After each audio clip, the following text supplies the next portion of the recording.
여호와의 집에 올라가자 할 때 내가 기뻐하였도다. 예루살렘아 우리 발이 내 성문 안에 섰도다. 예루살렘아 너는 잘 짜여진 성읍과 같이 건설되었도다. 지파들 곧 여호와의 지파들이 여호와의 이름에 감사하려고 이스라엘의 전례대로 그리로 올라가는도다. 거기에 심판의 보좌를 두셨으니 곧 다윗의 집의 보좌로다.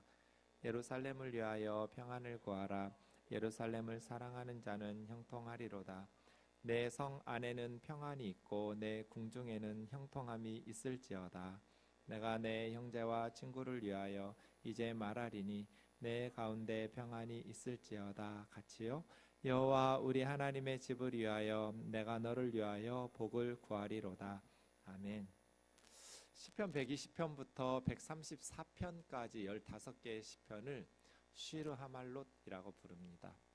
쉬르라는 말은 노래란 뜻이고요.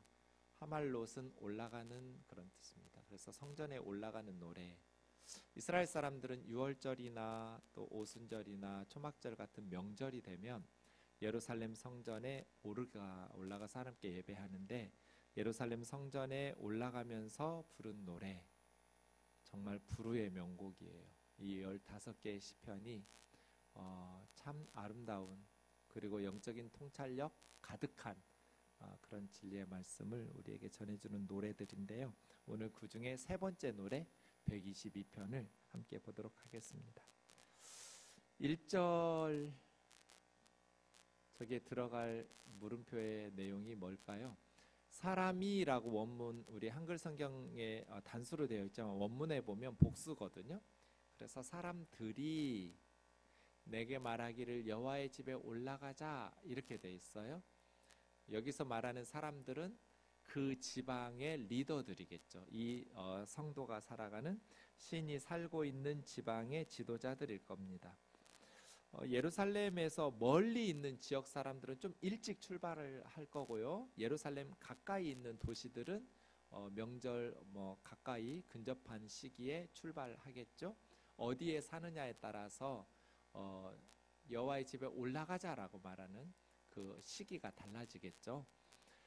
보통 누가복음 2장에 보면 예수님이 12살 때 유월절 때 예루살렘 성전에 올라갔다가 집에 돌아가는데 그냥 어머니 아버지 마리아와 요셉이 예수가 어디 무리 중에 있겠거니 하고 이렇게 가다가 하루가 지나서 봤는데 찾아보니 없었어요.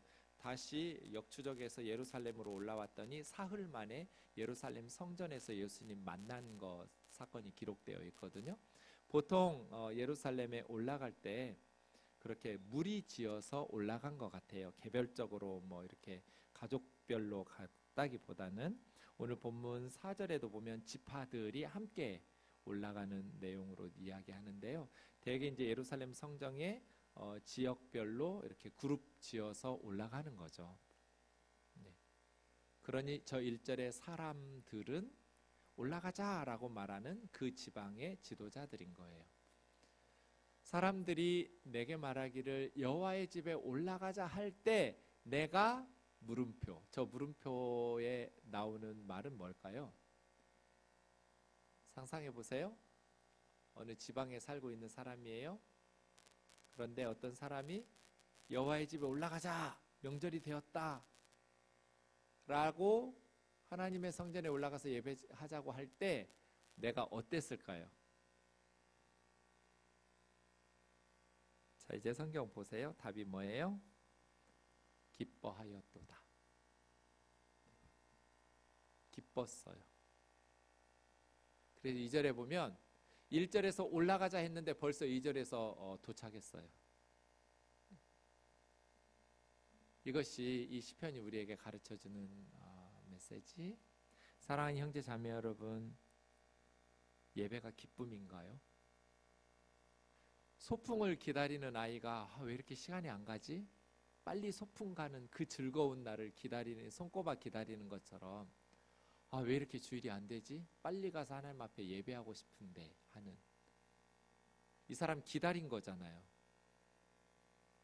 명절에 여호와의 집을 향해서 가자는 빨리 가자고 하기를 기다리면서 드디어 그 지역의 지도자들이 여호와의 집을 향해서 출발! 가자라는 소식을 들었을 때 아, 싫어, 귀찮아, 피곤해, 괴로워가 아니라 내가 기뻐했다는 거예요. 그래서 하나님의 집에 올라가는 게 기쁜 사람은 1절과 2절 사이가 짧을 거예요. 너무 행복한 발걸음이니까. 1절에서 출발했는데 2절에서 도착하거든요. 그런데 하나님의 집에 가는 게, 예배 가는 게 너무 귀찮은 사람, 피곤하고 괴로운 사람은 1절과 2절 사이의 간격이 길 거예요. 지루할 테니까요. 예전에 우리 집사님 중에는, 지금 그렇지 않은데, 결혼 공약이 나랑 결혼해주면 교회 가겠다는 거였어요. 근데 교회 가니 재미도 없고 너무 가기 싫은데 억지로, 또 안 가면 일주일 내에 부부싸움 해야 되고 괴롭히니까 억지로 따라가는데 꼭 10m 뒤에 따라왔대요. 아내가 앞서 가면 남편은 저 뒤에서 억지로 따라가는 거죠. 여호와의 집에 올라가자 했을 때 나는 너무 기뻤다고. 그래서 예루살렘 벌써 발이 성문 안에 도착했다고. 예배는 의무가 아니에요. 특권이죠. 아무나 예배 드리러 나오는 거 아니에요. 하나님께서 불러주셔야 나와서 예배 드릴 수 있어요.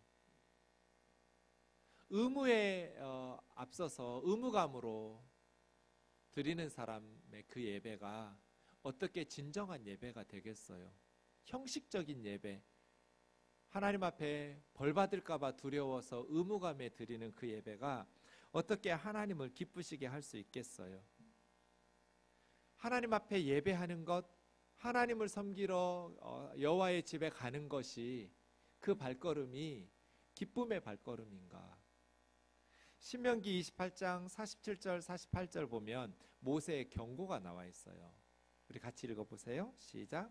내가 모든 것이 풍족하여도 기쁨과 즐거운 마음으로 내 하나님 여호와를 섬기지 아니함으로 말미암아 내가 줄이고 목마르고 헐벗고 모든 것이 부족한 중에서 여호와께서 보내사 너를 치게 하실 적군을 섬기게 될 것이니 그가 철멍에를 내 목에 메워 마침내 너를 멸할 것이라. 47절, 하나님께서 너희에게 베푸신 그 모든 풍족함 중에 기쁨과 즐거운 마음으로, 하나님은 어떻게 섬겨요? 기쁨, 즐거운 마음. 그렇게 기쁘고 즐거운 마음으로 하나님을 섬기지 않으면 이제 너희는 적군을 섬기게 될 것이다. 하나님 섬기는 것이 기쁨과 즐거움이 아니고 억지로 마지못해서 하나님보다 세상의 우상이나 세상의 쾌락이 더 좋아서 그렇게 섬기다가 하나님께서 참다 못해서 너 그냥 그렇게 우시장에 끌려가는 소처럼 끌려와서 예배하고 나 섬기려면 오지 마. 하나님께서 포기하시고 더 이상 참다 못해서 포기하시면 이스라엘 사람들 어떻게 되겠어요? 굶주리고 헐벗은 중 적군을 섬기는 나라 망하겠죠. 하나님은 기쁘고 즐겁게. 우리가 하나님 앞에 드리는 예배 중에 어떤 예배가 하나님을 영화롭게 하고 기쁘시게 하는 예배겠어요? 우리가 기쁨으로 드리는 예배죠. 예배는 어느 장소에서 드리느냐, 사마리아냐 예루살렘이냐 장소가 중요하지 않아요. 공간이 중요하지 않아요. 하나님께서 잘 지어놓은 예배당에서 드리는 예배에 감동하시겠어요? 아니면 아주 누추한 장소에서 드리는 예배는 하나님께서 시큰둥하시겠어요? 장소나 건물이 중요하지 않아요. 예배에 있어서 중요한 건 예배 드리는 자들의 마음일 거잖아요. 어떤 예배를 하나님께서 기뻐하실까? 예배 드리는 게 기쁜 사람들의 예배. 억지로 하나님 앞에 드리는 예배가 아니라 기뻐서 하나님 앞에 드리는 예배 말이에요. 사랑하는 형제 자매 여러분, 우리가 하나님을 기쁘시게 하는 삶을 살아가려면 우리의 예배가 기쁨이어야 돼요. 그래서 그리스도인들은 하나님을 섬길 때 기쁨과 즐거운 마음으로 섬기라고. 이것을 어거스틴은 그리스도인은 머리끝부터 발끝까지 할렐루야여야 한다고. 그리스도인들의 신앙생활, 그리스도인의 삶은 머리끝부터 발끝까지 할렐루야여야 한다. 기쁨이어야 한다. 바울이 뭐라고 그랬어요? 데살로니가전서 5장 16절에서 18절, 우리 늘 암송하는 항상 기뻐해라, 쉬지 말고 기도해라, 범사에 감사하라. 이것이 그리스도 예수 안에서 너희를 향한 하나님의 뜻이라고. 저와 여러분의 인생을 향한 하나님의 뜻이 멀리 있는 게 아니에요. 뭐 어렵고 심오한 데 있는 것도 아니에요. 요거예요. 기뻐하는 것, 기도하는 것, 감사하면서 사는 것. 크고 위대한 업적을 이루는 것이 아니에요. 그냥 기쁘게 예배하는 것, 범사에 감사하면서 살아가는 것. 이것이 하나님 뜻이에요. 어거스틴 말대로 하면 머리부터 발끝까지 할렐루야 하면서 살아가는 것. 어떻게 항상 기뻐할 수 있어요? 살다 보면 짜증도 나고 불평도 하고 원망도 하지. 어떻게 항상 기뻐할 수 있어요? 빌립보서 4장 4절, 주 안에서. 주 안에서예요. 주 안에서. 어떻게 우리가 항상 기뻐할 수 있는가? 주님 안에서. 우리가 주 안에서 살아가면, 주님이 우리 안에 계시면, 우리가 주님 안에 거하면 항상 기쁘게 살아갈 수 있어요. 스코틀랜드에 정말 기쁨 충만했던 대학 총장님이 있었대요. 누군가 물었어요. 형제님은 왜 그렇게 항상 기쁘게 살아가냐고. 그분 설명이, 기쁨이라는 것은 성 안의 깃발 같은 거라고. 성주가 성 안에 있으면 깃발이 올라가고, 성의 주인이 성 밖으로 나가면 깃발이 내려오지 않느냐고. 기쁨이라는 깃발은 주님이 우리 안에 있을 때 나타나는 거라고. 내가 늘 기쁘고 행복하게 사는 이유는 내 안에 주님이 계시기 때문이라고. 기쁨은 성 안의 깃발 같은 거라고. 주 안에서 항상 기뻐하라. 이 말을 할 때, 빌립보서를 쓸 때 바울은 순교를 앞둔 로마 감옥 사형수였어요. 감옥에 있는 사람이 뭐 그렇게 기쁘고 행복한 일이 많을까요? 지금처럼 꼬박꼬박 밥 주는 감옥 아니에요. 수없이 로마 제국 하에서 감옥에 있다가 굶어 죽었대요. 또 채찍이나 뭐 언제 죽을지, 언제 풀려날지 알 수 없는 불안함 속에서 바울은 기뻐하래요. 감옥 안에 있는 사람이 감옥 밖에 있는 사람들에게 항상 기뻐하라고. 주 안에서 말이에요. 어떻게 주 안에서 항상 기뻐할 수 있을까요? 누가복음 10장에 보면 70명의 제자들이 나와요. 이 70명의 전도대가 둘씩 짝지어서 흩어져서 전도했어요. 전도하고 나서 이 70명이 예수님에게 돌아와서 주여 주여, 주의 이름이면 귀신들도 굴복하더라고. 너무너무 기쁘게 사역 보고를 했어요. 예수님, 나사렛 예수 이름으로 귀신들이 막 우리 앞에 굴복했다고. 그때 주님이 나도 안다고, 다 봤다고. 그러면서 20절에 귀신들이 너희에게 굴복하는 것으로 기뻐하지 말고 너희 이름이 하늘에 기록된 것으로 기뻐하라는 거예요. 이게 무슨 말이에요?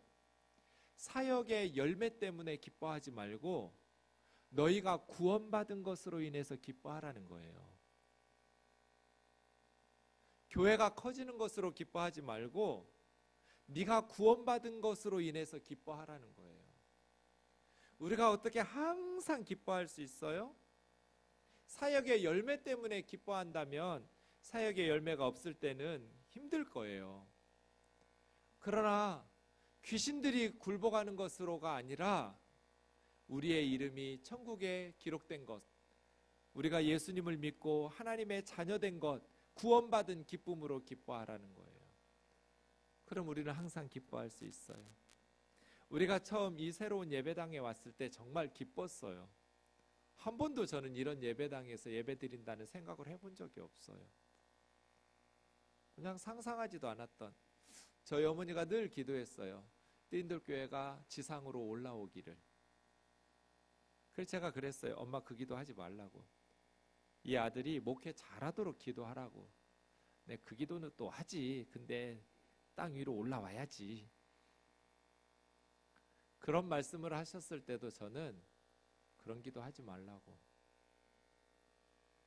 근데 어느 날 갑자기 이렇게 큰 좋은 예배당을 하나님 주셨어요. 너무 기뻤어요. 그런데 지금은요, 제 마음이 어떨까요? 시큰둥해요. 저는 사실 한 달도 안 지나서 시큰둥해졌어요. 좋은 예배당, 건물, 이런 걸 쾌락 적응 현상이라고 그래요. 처음엔 좋아요. 새로운 집을 사거나 차를 사거나. 그런데 쾌락이 적응이 돼요, 우리가. 그러면 시큰둥해져요. 그렇지 않나요? 세상에 좋은 것들, 처음에는 행복하지만 시간이 지나면 적응이 돼요. 시큰둥해져요. 좋은 줄 몰라요. 가난한 나라 사람들은 오히려 행복지수가 높아요. 선진국의 부유한 나라 사람들은 자살률이 훨씬 높아요. 왜 그럴까요? 적응되면 그게 좋은 줄 몰라요. 어떻게 우리가 항상 기뻐할 수 있을까요? 항상 새 집을 사야 되고 새 차를 사야 되고 항상 어떤 우리의 노력, 땀 흘림의 대가들이 열매 맺고 그런 인생이 어디 있어요? 설령 그것이 반복된다 해도 시큰둥할 거예요. 제가 아는 지인 중에 매달 수천만 원씩 버는 사람이 지금 수십 년째, 연봉이 아니에요. 월 수천만 원씩 벌어요. 겁나 좋은 집에 살아요. 재벌이에요. 그런데 가끔 새벽에 술 먹고 저한테 울면서 전화해요. 죽고 싶다고.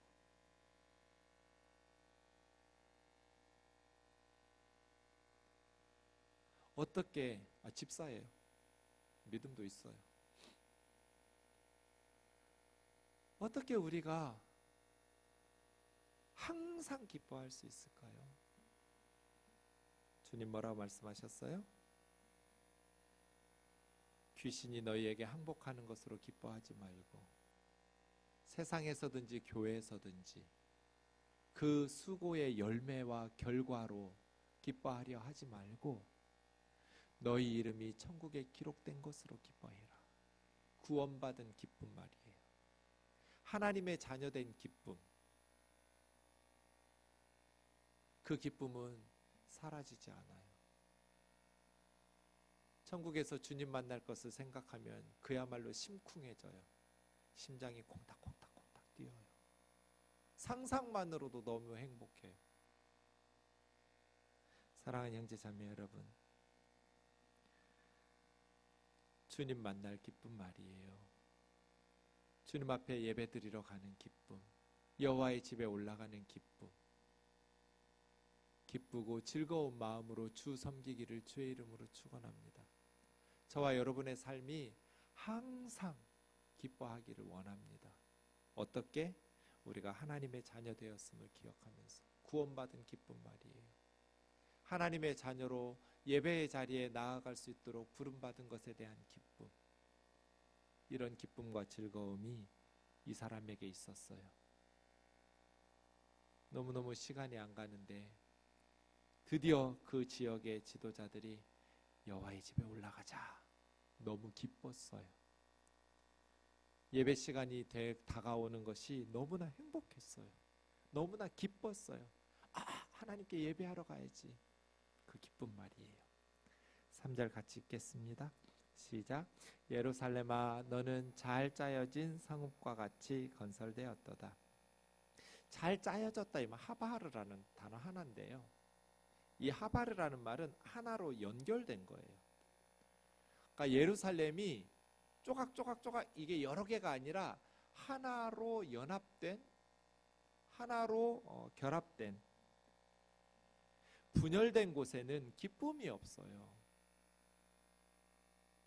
하나님의 공동체가, 기쁨은 좋은 관계에서 오거든요.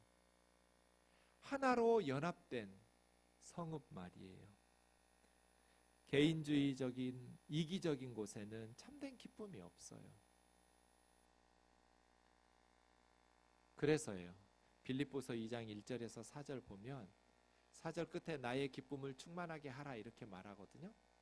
바울이 지금 기쁘지 않은 거예요. 기쁨이 충만하지 못했어요. 그러면서 빌립보서 4장 4절에서는 좀 전에 우리가 봤던 것처럼 주 안에서 항상 기뻐하라고 말하는데, 많은 신학자들, 성경학자들이 빌립보서를 기쁨의 서신이라고 말해요. 기쁨이라는 단어가 계속 많이 나오니까요. 그런데 실상 바울은 빌립보 교회를 향해서 기쁘기는 한데 그게 충만하지는 못했어요. 왜 기쁨이 충만하지 못했냐면 1절부터 보면 그 교회에 분열이 있었기 때문이에요. 너희 안에 그리스도 안에 권면이 있다면, 사랑의 위로나 성령의 교제나 긍휼이나 자비가 있다면, 다 있었어요. 네 가지 다. 이게 없으면 교회가 아니에요. 마음을 같이 하고 같은 사랑을 가지고 뜻을 합하고 한 마음을 품어. 분열되지 말고 그 말이잖아요. 같은 마음, 같은 사랑, 같은 뜻, 같은 마음으로 하나 되라는 거잖아요. 분열이 왜 일어나요? 3절, 다툼과 허영 때문이죠. 다툼, 라이벌, 허영. 그 다툼과 허영으로 비롯된 공동체의 분열을 치유하는 유일한 해독제는 오직 겸손이거든요. 겸손이라는 게 뭐예요? 다른 사람을 나보다 낮게 여기고 자기 일을 돌아볼 뿐더러 다른 사람의 일들을 돌아보는 것. 그렇게 너희가 하나 될 때 나의 기쁨이 충만해질 거야. 바울이 고백하는 거죠. 빌립보 교회에 분열이 있었거든요.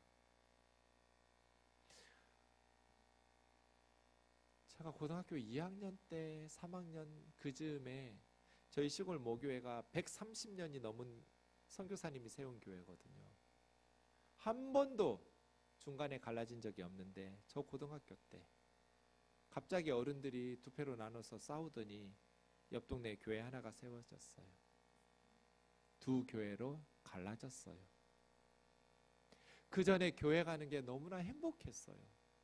교회 가는 게 너무 기쁨이었어요.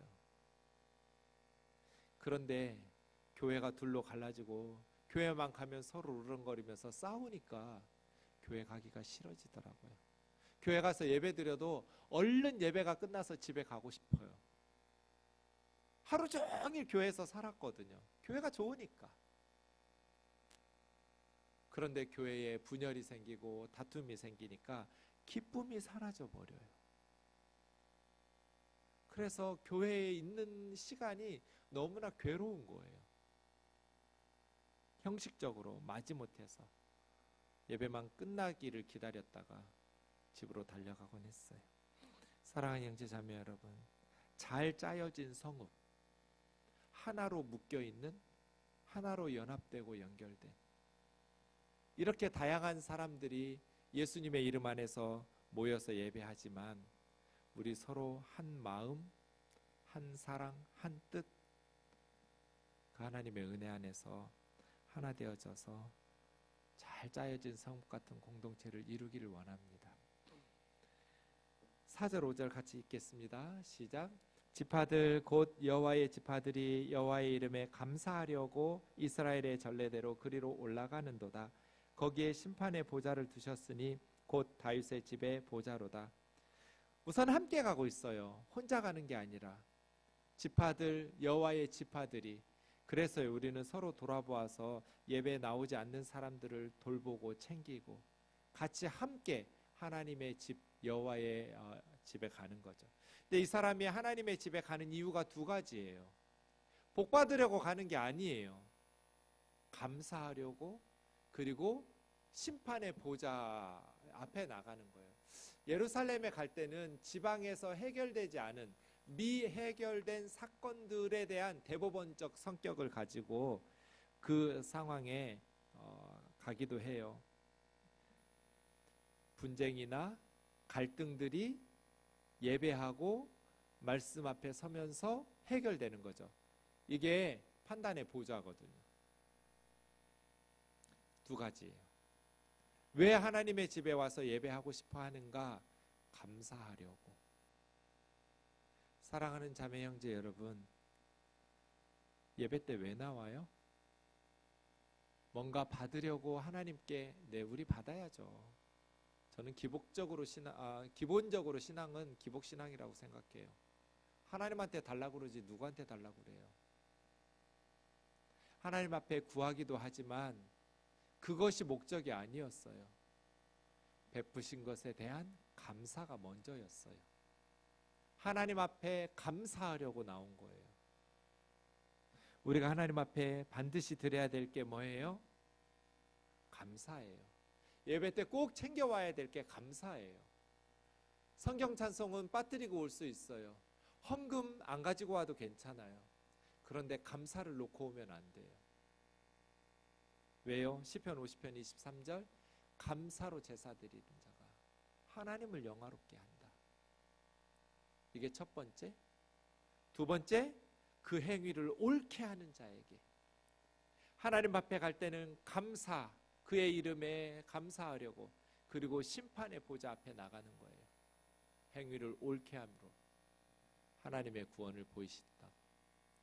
저와 여러분이 예배할 때마다, 주님 앞에 나올 때마다 감사로 하나님 앞에 영화롭게 하는 제사 드릴 수 있기를 원합니다. 감사하려고 왔어요. 감사하려고. 하나님 앞에 감사하다는 이야기 하려고. 그리고 내 행위와 또 이웃 간의 분쟁이나 갈등들이 판단의 보좌 앞에, 심판의 보좌 앞에서 해결하려고. 많은 신혼부부들이 부부싸움을 하고 저를 찾아와요. 셋이 앉아서, 가끔은 새벽에도 셋이 앉아요. 밤새 싸우다가 해결이 안 되니까 저를 깨워가지고 교회로 불러내는 거예요. 여러 커플이 있어요.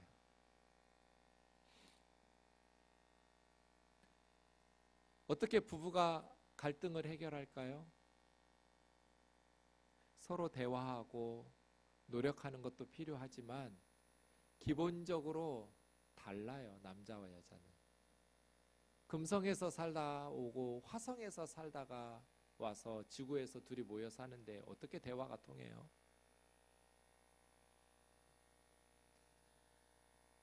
이해가 안 되죠.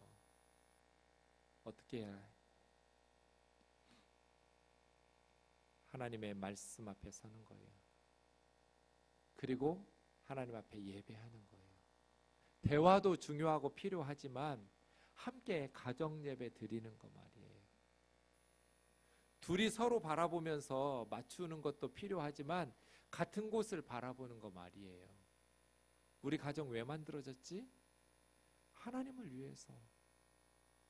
한 하나님 앞에 예배하면서, 하나님 앞에 감사하면서, 이해 안 되지만 그냥 함께 한 마음 한 뜻 한 사랑으로 된다는 것은 모든 생각이 일치하고 모든 기질이나 성품이나 이런 것들이 다 똑같아진다는 게 아니에요.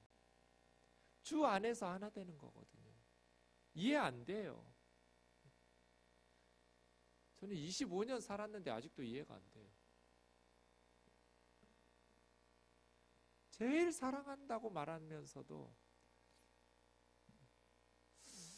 내가 앞으로 25년 더 살면 이해될 것 같지는 않아요.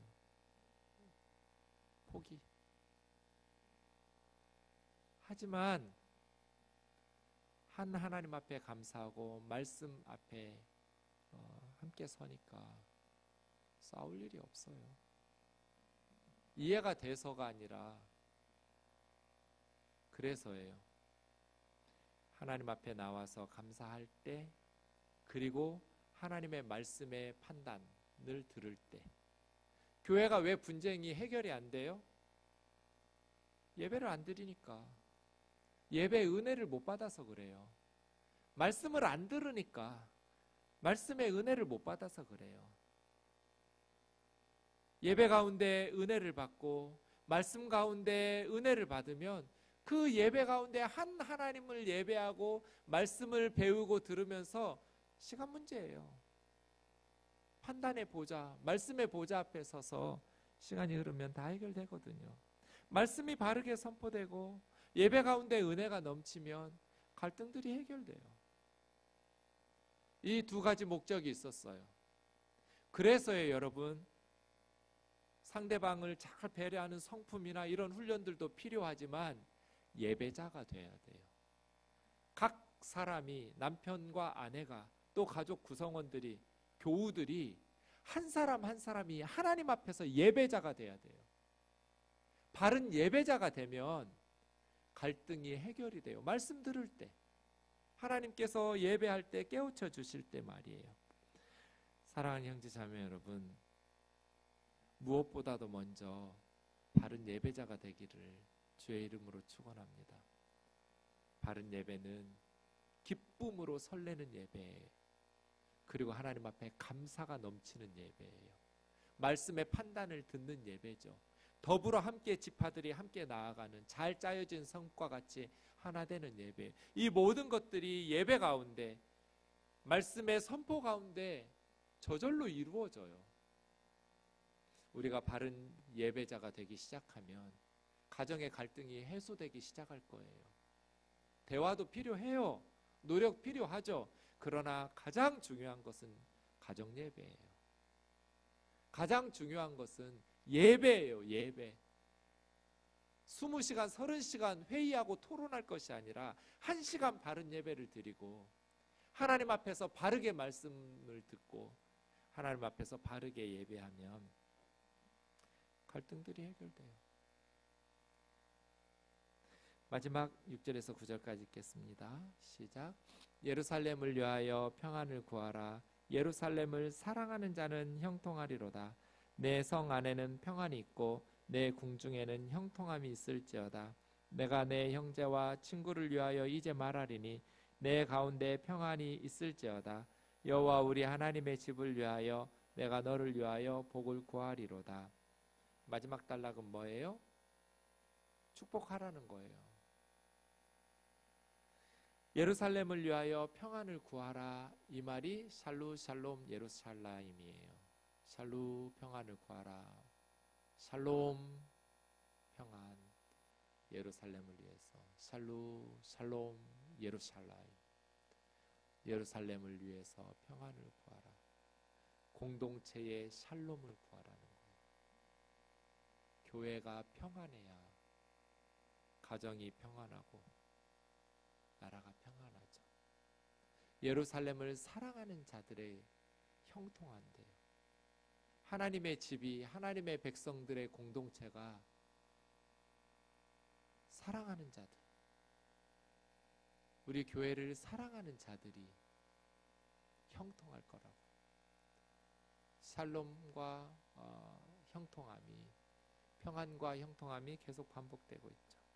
사랑하는 형제 자매 여러분, 샬롬을 구하고 교회를 사랑하면서 우리 예배를 위해서 기도하고 또 예배 가운데 함께 모여서 기쁨으로 하나님 앞에 말씀 들으면서 예배 드리면서 은혜 받으면서 우리의 모든 문제들이 해결되어지는 은혜의 역사가 있기를 원합니다. 말씀 마치겠습니다. 예배는 선물 같아요. 이게 시간 낭비 같기도 해요. 그런데 예배는 시간 낭비가 아니에요. 꼭 예배 드리는 것이 숫돌에 낫을 가는 것 같아요. 느낌이 그래요. 농부가 숫돌에 낫을 가는 시간은 쉬는 시간 같고 시간 낭비하는 시간 같지만 낭비되는 시간 아니에요. 숫돌에 낫을 갈고 나면 그 다음 풀베기를 할 때 훨씬 더 쉽고 더 효과적으로 더 많은 풀을 쉽게 벨 수 있어요. 예배 갖고 이런 것 같아요. 예배는 우리에게 시간 낭비 같기도 하지만 사실은 낫을 숫돌에 가는 선물 같은 거다. 우리가 하나님 앞에 바른 예배를 드림으로써 우리의 삶이 더 힘있게 세상 가운데에서 승리하며 살아가게 될 줄로 믿습니다. 우리 찬양하고 기도하겠습니다.